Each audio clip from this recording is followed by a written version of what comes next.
In this video, we shall be checking on how to use the spike detector. This is our second lesson on the spike detector, and by the end of this 10 video series, you should be able to catch spikes in spike market, boom and crash, and also pain and gain in well trade, and they live with a 95 to 100% win rate.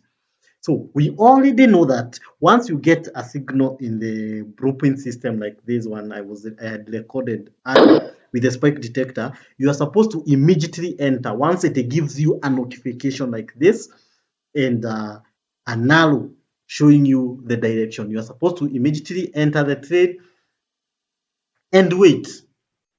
And most of you with the spike detector, you already know this, and you already have been doing that. And you wait, continue adding position, and the spike happens. Sometimes it's a small spike, sometimes it's big, and that is not what I would like we check on today. You already know that, and we already know this setting. When you turn this to true, and it means that it will give you signals alert here when you turn it to true. We also have spike accuracy tracker, time displayer. You can set it to true or false. Uh, this one helps you to know whether the spike detector is working or not. You can check that on from our previous video. Also, if you don't have the spike detector, make sure you check our last video on how to install and how to get the spike detector. Now, also there is this color is not that important, but we have 4 settings that are the most important that you should focus in when trading. This is the website where you get the spike detector, and I would like we check the 4 main settings of the spike detector that are very important and that can make you a profitable trader using the spike detector. We have the spike accuracy tracker, spike 30 value, spike 60 value, and the stop loss accuracy. And if I come back here, you can see them. It's this one, spike accuracy tracker, these two, and this last one here, stop loss accuracy. So those are the 4 main settings of the spike detector. And if you make a mistake or any mistake when trading using those 4, you may not become profitable or you may not receive a win rate. By the end of this video, you may get at least a win rate of 75% with the spike detector. And as you continue moving, you become an expert in trading spikes.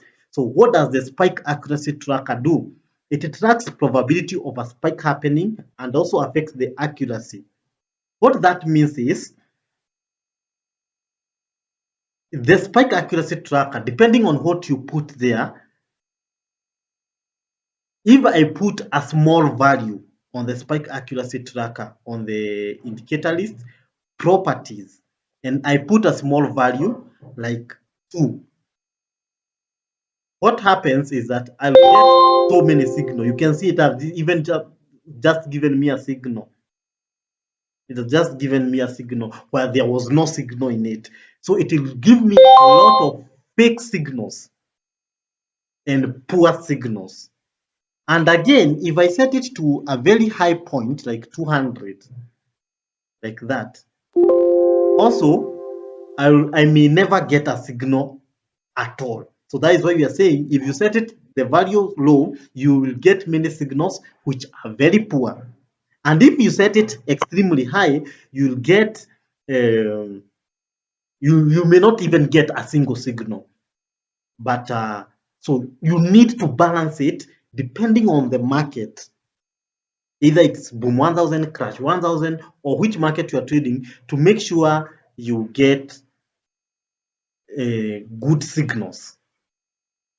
And before we continue, I want you to understand, increasing this number increases the probability of a spike. If this number is high, like 17, for a certain market, it increases the win rate. But if you go beyond some certain parameter, I'll be giving all those settings in this video. Then the accuracy, it doesn't give a signal at all. For example, just an example, if I put 22 and I get a signal in crash 300 when the spike tracker accuracy tracker is at 22. That signal is very accurate and it will happen almost immediately. But at the same time, you may set it high and not receive a signal. And that is why you should watch this video until to the end so that you can understand when not to what setting should you actually put. But that is how it affects the market. If you put it too low, you get poor signals. But if you put it very high, you get no signals. So you should balance not to get poor signals and also not to miss all signals. You understand? And this one is dependent. You can see here, I've said it's dependent on the market which you are trading. It affects their performance, and every boom and crash has its own setting.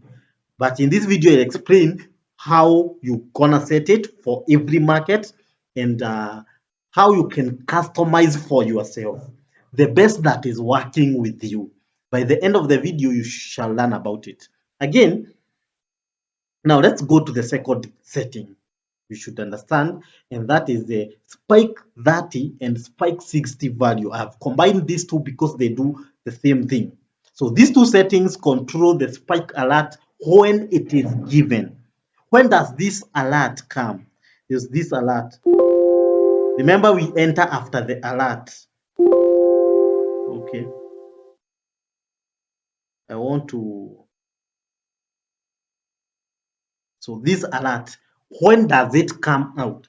It's being affected by this spike 30 and spike 60. A large value of more than 12 will lead to entering signal alert too early. If you set a big, remember it's opposite of whatever we had on the other market. Here, if now, here we set, let me just go to the properties once more. If I set a big value here on spike 30 or spike 60, like 12, 18, 16, 15, again, remember I'll give a direction on what you should set at the end of the value, but I want you to understand what it does to the system. If you set a high value here, you will probably get signals too early. For example, this one I can decide to set it to 28. By the way, I have a PDF summary of this video where you can And you'll see go and check it back. I'll put it on link on the description where you can download it, which will include all the settings that will be discussed on this video. If by now you haven't subscribed, please press the subscribe button and like the video let me change that and so share that the it video. can allow to give me the signal. If I set both of these to 28 or even 29, I'll get signals very early, and it may take a very long time before the spike happens. So normally we don't go beyond 12 for any market. Normally we don't go beyond 12 for any market of whatsoever. We don't go beyond 12 or both. But remember, also this one depends. Each market has its own. So a very long time before the spike happens. And therefore, the best idea or to increase accuracy, we actually reduce. To increase accuracy, we reduce these to spike 30 and spike 60 value. We reduce them. But if then you reduce them extremely, you'll miss a lot of signal or not get signals. Okay, you will still get signals, but you'll miss even very accurate signal. But by reducing it a little bit, well, I'll explain in the video how you do it. You get more accurate signal. Remember, the first setting you are increasing to get more accurate signal. This one you are reducing to get more accurate signal, which doesn't take long before the spike. And you can see the average is 8 or 7. And also it's good to note that the average is 7. So the average value is 7. 7 is just average. You can set 7 and Like I'm saying, every market has its own, so I'll talk more on that. So then it's good to note that spike value for spike 30, spike 60 should be bigger than spike 30. Meaning, if I'm setting spike 30 and spike 60, if I set spike 30 to 12, this one should be, if I set spike 30 to 8, this one can be 10. Spike 30 is the one bigger. Spike 60 is the one bigger than the spike 30. So that one is also good to note. So out of our 4 settings, now we remain with the stop loss accuracy. And the stop loss accuracy controls the stop loss candlestick when you get out, and consider that a losing trade, a losing signal or trade. It should also not be set to high value. Actually, 10 should be the maximum expect for boom 1000 and crash 1000. Please also note we do not set extremely low values like 1. This one, also by reducing this, you increase the accuracy by reducing this. But this one is very dependingly on the type of the market you are trading. So that one I'll not talk much, but just know, let it not go beyond 10, unless it is boom 1000 and crash 1000. So because now you have talked about what they actually do, now you understand the spike detector better. Now, how do you set them? The setting, we categorize the boom and crash market into 4 categories. And the 4 categories are micro ticks, quick ticks, medium ticks, and prime ticks, the categories for boom and crash, so that we can be able to have settings for each group, which works well for that certain or particular group. So for micro ticks, we have crash 300, and for quick ticks, we have boom 500, crash 500, and boom 300. For medium ticks, we have crash 900, crash 600, boom 600, and boom 900. And prime ticks, it's crash 1000 and boom 1000. And just to understand how it works, micro ticks take some few ticks to spike. So you once you put the market for crash 300 here, let me just do it very fast. You see, it doesn't take long before a spike happens. Doesn't take long. For example, a spike is almost about to happen here. It doesn't take long. So it's micro ticks. Um, quick ticks is crash 500. Also, it has some regular spike, even if it is taking some time. You can see it also spiked again. Also, boom 500 doesn't take that much. And as we continue going up, we go now to boom 900. Unless it is on an uptrend, they take quite some time. Boom 600, they take quite some time. 900, you can see expensive, and also crash 600. And now the prime ticks, boom 1000. This one will go for very long time. You can't set the same setting for this whole market. Otherwise, you keep losing, keep missing spike, and get a very low win rate with the spike detector. So we have those 4 categories of boom and crash: micro, quick, medium, and prime. So now, how do you set them? And we shall start with micro ticks, crash 300. So crash 300, remember we said 4 main settings, they are what determines it.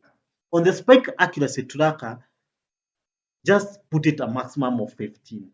You can remember the more you increase a spike accuracy tracker, you increase accuracy. So you can set it to 15 to get very good signals, but you'll miss a lot. So maybe an average of 12, but you can test for yourself between 8 and 15. Just test which one is working best with your trading psychology, your account. I may have $200 account, somebody else have $1,000 account, somebody else $5,000 account, another one $50 account. So use between this 8, 9, 10, 11 up to 15. Spike value for 30 and 60, you can put 10 to 2. Yeah, Also spike value you can put to 10 to 2. Stop loss accuracy 4 to 8. In between you can put 4, 5, 6, 7, 8. Just test which one is working best for you. Then we go to the settings for quick ticks. Quick ticks include boom 500, crash 500, and boom 300. The spike accuracy tracker we now increase from 18 to 26. Remember, the higher the spike accuracy tracker, the more accurate the signal, unless there is a manipulation. But manipulation, we shall talk it more on coming lessons. This is our second lesson. Spike 30 value, you can set it from 8 to 2. Spike 60 value, you can also set it 10 to 2. Remember, the more you reduce these two, the more they accurate the signal. So you can put an average of 6 or 7. Stop loss accuracy 5 to 9 maximum. And finally, not finally, thirdly, we go to medium ticks, that is crash 900, crash 600, boom 900, and boom 600. Now spike accuracy tracker, you start from 20 to 30 or even 32 to get very accurate signals, unless there is manipulation. 5 to 2, spike value is 5 to 2 or 6 to 2. This is a spike 30 and spike 60 to get more accurate signal. You can see now here I have reduced, not 10, it's 5 or 6. And stop loss accuracy 6 to 11. And a good average is around 9. And finally, spike accuracy tracker for boom 1000 and crash 1000 is 25 to 45. So a good average is 35 or 37. And this one you set them to extremely low, 4 or 5 to 2. And stop loss accuracy from 7 to 14 or even 15. And those are the settings that you should use for the 4 categories. And that one will increase your win rate maybe from a 50 to a 75. But still, make sure you watch all the 10 videos so that you can get a win rate of 95. Because how do you know when to catch a small spike, a big spike like this, or even multiple spikes like these ones? So all that we shall learn. When do you know when to spot manipulation? For example, here we have some manipulation in the market. Let me show you. I was able to record a manipulation in the leaf. You can see this manipulation, and this one took almost. I counted these candles. It's around 165 bars. If you 165 bars, it's like almost 3 hours without the market spiking, even a single spike. 3 hours. This is crash 1000, and that is why you see crash 1000. It's on the prime ticks. So to learn more about that, make sure you are following.